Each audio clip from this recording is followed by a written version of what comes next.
നിർത്താനുള്ള ശ്രമമൊക്കെ എല്ലാ രാഷ്ട്രീയ പാർട്ടികളുടെയും ഭാഗത്തു നിന്നുണ്ടാകും.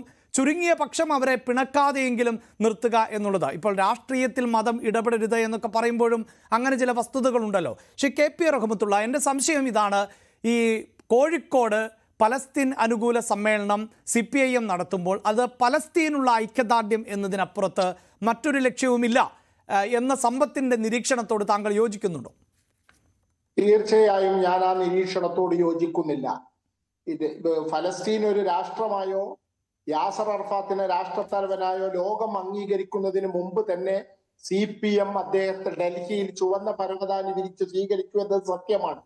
റഷ്യ അമേരിക്കൻ ശീതയുദ്ധകാലത്ത് റഷ്യ ഫലസ്തീനോടൊപ്പമായിരുന്നു എന്ന കാര്യം ഇതോടുകൂടി ചേർത്ത് വായിക്കേണ്ടത്. CPM എല്ലാ കാലത്തും യാസർ അറഫാത്തിനെ ഉയർത്തി കാണിച്ചിട്ടുണ്ട്. എന്നാൽ ഇപ്പോൾ നടക്കുന്നത് ആ രീതിയിലുള്ള കാര്യങ്ങളല്ല എന്നത് വളരെ കൃത്യമാണ്. കാരണം ഹിന്ദു സമൂഹത്തിന്റെ പിന്തുണ ആഗോള അയ്യപ്പ സംഗമത്തിലൂടെ സമാഹരിക്കാൻ കഴിഞ്ഞു എന്നാണ് CPM-ന്റെ വിലയിരുത്തൽ. ഇനി ഏറ്റവും വലിയ വോട്ട് ബാങ്കായ മുസ്ലിം സമൂഹത്തെ കൂടെ നിർത്താൻ എന്ത് വഴി എന്നതായിരുന്നു CPM-ന്റെ ചിന്ത. മാത്രമല്ല, ന്യൂനപക്ഷ ജനവിഭാഗങ്ങളെ തങ്ങളോടടുപ്പിക്കാൻ വരും നാളുകളിൽ വലിയ പരിപാടികൾ സംഘടിപ്പിക്കുമെന്ന് CPM സംസ്ഥാന സെക്രട്ടറി തന്നെ പറഞ്ഞിരുന്നു. അതിലേക്കുള്ള ആദ്യപടി എന്ന നിലയിലാണ് കോഴിക്കോട്ട് CPM നടത്തിയ ഫലസ്തീൻ ഐക്യദാർഢ്യ റാലിയെ ഞാൻ കാണുന്നത്. മാത്രമല്ല, EK വിഭാഗം സുന്നികളാണെങ്കിലും AP വിഭാഗം സുന്നികളാണെങ്കിലും മുജാഹിദുകളാണെങ്കിലും മറ്റ് മുസ്ലിം സംഘടനകളാണെങ്കിലും ഒക്കെ തന്നെ CPM ഇത്തരുണത്തിൽ ഒരു ഫലസ്തീൻ ഐക്യദാർഢ്യ റാലി നടത്തുമ്പോൾ അവർ ഞങ്ങളോടൊപ്പമാണ് എന്ന ഒരു ധാരണ അല്ലെങ്കിൽ ഒരു ഹൃദയത്തിൽ അങ്ങനെ ഒരു വികാരം ഉണ്ടാവുകയും അത് വരുന്ന പ്രാദേശികമായ പഞ്ചായത്ത് ഗ്രാമപഞ്ചായത്ത് തെരഞ്ഞെടുപ്പിലും വരാനിരിക്കുന്ന നിയമസഭാ തെരഞ്ഞെടുപ്പിലും തങ്ങൾക്ക് ഗുണം ചെയ്യുമെന്ന് CPM തിരിച്ചറിഞ്ഞിട്ടുണ്ട്. അതിന്റെ പശ്ചാത്തലത്തിൽ തന്നെയാണ് ഈ ഐക്യദാർഢ്യ റാലി എന്നാണ് എനിക്ക് തോന്നുന്നത്. മാത്രമല്ല, ഗസയിൽ അങ്ങേയറ്റം ജനങ്ങൾ കഷ്ടപ്പെടുകയും അവിടെ ബോംബുകൾ വന്ന് വീഴുകയും ചെയ്തിരുന്ന അതിഗുരുതരമായ പശ്ചാത്തലത്തിൽ CPM ഇങ്ങനെ ഒരു റാലി നടത്തിയിട്ടില്ല. ഇപ്പോൾ നടത്തുന്നത് വോട്ട് ബാങ്ക് രാഷ്ട്രീയം തന്നെയാണ് എന്നാണ് എനിക്ക് തോന്നുന്നതും എനിക്ക് പറയാനുള്ളത്. താങ്കൾ ഈ സാമുദായിക നേതാക്കളുടെ കാര്യം പറയുമ്പോൾ എനിക്ക് തോന്നുന്നു ഇന്നത്തെ വേദിയിൽ, അത് കൃത്യമാണോ എന്നറിയില്ല, ഈ വേദിയിലേക്ക് സാമുദായിക നേതാക്കളെ ഒന്നും ഇന്ന് ക്ഷണിച്ചിരുന്നില്ല എന്ന് എനിക്ക് തോന്നുന്നു. ഇന്ന് ക്ഷണിച്ചിരുന്നില്ലെങ്കിലും വരും നാടുകളിൽ പൗരത്വ പ്രക്ഷോഭം പോലെ തങ്ങൾ ജിഫ്രി മുത്തുക്കോയ തങ്ങളെയും AP വിഭാഗത്തെയും വിളിച്ചുകൊണ്ട് ഫലസ്തീൻ ഐക്യദാർഢ്യ റാലികൾ സംഘടിപ്പിക്കുമെന്ന് തന്നെയാണ് ഞാൻ മനസ്സിലാക്കുന്നത്. മുസ്ലിം കമ്മ്യൂണിറ്റിയെ, ന്യൂനപക്ഷ ജനവിഭാഗങ്ങളെ തങ്ങളോടടുപ്പിക്കാനുള്ള വലിയ പരിപാടികൾ നടത്തുമെന്ന് CPM നേരത്തെ പറഞ്ഞിട്ടുണ്ട്. അതിലേക്കുള്ള ആദ്യ കാൽവെപ്പ് എന്ന നിലയിലാണ് ഇന്നത്തെ ഫലസ്തീൻ ഐക്യദാർഢ്യ റാലിയെ ഞാൻ കാണുന്നത്. ശരി, ശ്രീ CA ഷാക്കിർ, ഇതിപ്പോൾ ഈ ലീഗിൻ്റെ ഐക്യറാലി അത് പുതുമയുള്ള ഒന്നല്ല, അതിനൊരു രാഷ്ട്രീയവും കാണേണ്ടതില്ല. പക്ഷേ ഈ CPIM വളരെ നേരത്തെ തന്നെ ഇങ്ങനെ ഒരു റാലി നടത്താൻ തീരുമാനിക്കുകയും അത് വലിയ ജനപങ്കാളിത്തത്തോടു കൂടി നടത്തുകയും ചെയ്തു. അവിടേക്ക് പലസ്തീൻ അംബാസിഡർ അടക്കം എത്തുന്ന ഒരു സാഹചര്യവുമൊക്കെ ഉണ്ടായി. അപ്പോഴാണോ പെട്ടെന്നൊരു റാലി സംഘടിപ്പിക്കാമെന്നൊരു തോന്നൽ ലീഗിനുണ്ടായത്?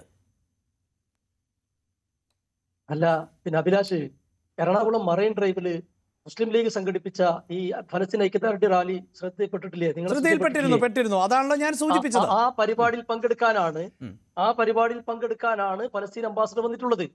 ആ വന്ന സമയത്ത് അദ്ദേഹം ഇവിടെ സ്വാഭാവികമായും ഇപ്പൊ ഫലസ്തീൻ നടക്കുന്ന നമുക്കറിയാം, ലോകത്തെ മനസാക്ഷിയുള്ള എല്ലാ മനുഷ്യരും അവർക്ക് ഫലസ്തീൻ ജനതയ്ക്കൊപ്പമാണ്. അതിക്രൂരന്മാരായിട്ടുള്ള ഇസ്രായേലും അമേരിക്കയും ഉൾപ്പെടെയുള്ള ക്രൂരന്മാർക്കെതിരെ എല്ലാ രാജ്യത്തെ 194 രാജ്യങ്ങളിൽ 12 രാജ്യം ഒഴികെയുള്ളവരെല്ലാം അവർക്കൊപ്പമാണ്. അപ്പൊ അത് പുതുമയുള്ള, നിങ്ങൾ പറഞ്ഞ മാതിരി ലീഗ് ഐക്യദാർഢ്യം ഞാൻ പറയുന്നത് തെറ്റെങ്കിൽ താങ്കൾക്ക് തിരുത്താം. താങ്കൾ ഇപ്പോൾ ഈ എറണാകുളത്തെ കാര്യം പറഞ്ഞത് കൊണ്ടാണ്. ഈ എറണാകുളത്തേതുപോലെയൊക്കെ സംഘടിപ്പിക്കുന്ന പശ്ചാത്തലത്തിൽ ഈ കോഴിക്കോട് ഇങ്ങനെയൊരു റാലി നടത്തണമെന്നത് നേരത്തെ തീരുമാനിക്കുകയോ ആസൂത്രണം ചെയ്യുകയോ ചെയ്തതല്ല എന്നുള്ളതാണ് എനിക്ക് ലഭിച്ച വിവരം. അതുകൊണ്ടാണ് ഞാൻ ചോദിച്ചത് താങ്കളോട്. അഭിലാഷ് കറക്റ്റാണ് പറഞ്ഞത്. അതെ, മുസ്ലിം ലീഗ് വലിയ റാലി എറണാകുളത്താണ് നടത്തിയത്. നിങ്ങൾ നോക്കണം, മുസ്ലിം ലീഗിനെ സംബന്ധിച്ചിടത്തോളം ഇന്ന് കോഴിക്കോട് ജില്ലാ യൂത്ത് ലീഗ് മനോഹരമായ റാലി കോഴിക്കോട് നടത്തിയിട്ടുണ്ട്. ഈ CPM-നേക്കാൾ ശക്തമായി ജനപങ്കാളിത്തമുള്ള, യുവജന പങ്കാളിത്തമുള്ള റാലി വളരെ ആത്മാർത്ഥമായി ആ വിഷയത്തിൽ ഇടപെട്ടുകൊണ്ട് കാലങ്ങളെ നടത്തുന്നതാണ്. നിങ്ങൾ അല്ല, മനസ്സിലാക്കുന്നത് ഞാൻ ഈ ജനപങ്കാളിത്തം എന്നത് വലിപ്പച്ചെറുപ്പത്തിൽ സൂചിപ്പിക്കാൻ പറഞ്ഞതല്ല. പക്ഷെ ആ വിഷയത്തെ അഡ്രസ് ചെയ്യുന്ന ഇടത്തെ നിശ്ചയിക്കുക, ആ ജനതയെ ഒപ്പം നിർത്തുക, അങ്ങനെ ഒരു കാര്യമുണ്ടല്ലോ. അത് രാഷ്ട്രീയമായി CPIM കുറച്ച് മുന്നേറിയുന്നു എന്നേ, അത് രാഷ്ട്രീയമായി തന്നെ നമ്മൾ കണ്ടാൽ മതി. അഭിലാഷ്, ഞാൻ പറയട്ടെ പ്ലീസ്. ഇത് CPM-ന്റെ ദുരുദ്ദേശമാണ്, അതൊരു സംശയമില്ല. CPM-ന് ഈ കാര്യത്തിൽ ഇപ്പൊ നേരത്തെ ശ്രീ സമ്പത്ത് പറഞ്ഞിട്ടുള്ളൊരു വസ്തുതാപരമായ തെറ്റുണ്ട്. യാസർ അറഫാത്ത് EMS-നെ കാണാൻ കേരളത്തിൽ വന്നു എന്നൊക്കെ പറഞ്ഞാൽ അത് വിശ്വസിക്കാൻ മാത്രം മണ്ടന്മാരാണ് നമ്മൾ. നിങ്ങൾ നോക്ക്, 2004 സെപ്റ്റംബർ 18-ാം തീയതി അല്ലല്ലേ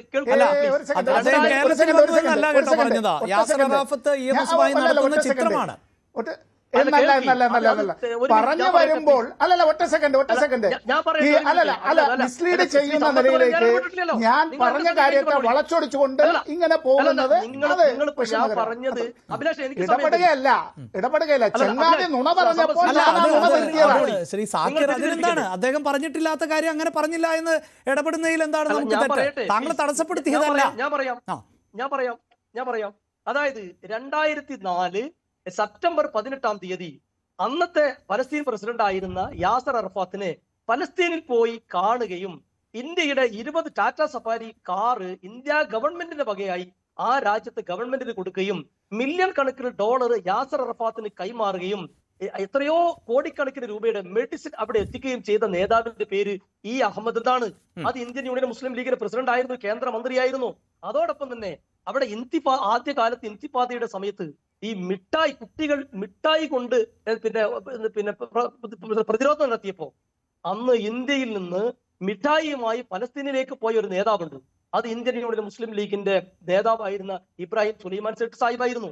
അങ്ങനെ നിങ്ങൾ നോക്കുക, ഇപ്പൊ അദ്ദേഹം പറഞ്ഞല്ലോ ഇന്ത്യയിൽ എവിടെയാണെങ്കിലും ഞങ്ങൾ ഐക്യദാർഢ്യം നിന്നോ. ഞാൻ ചോദിക്കണം പക്ഷേ ഇവരെന്താ കോഴിക്കോട് സെലക്ട് ചെയ്യാൻ കാരണം?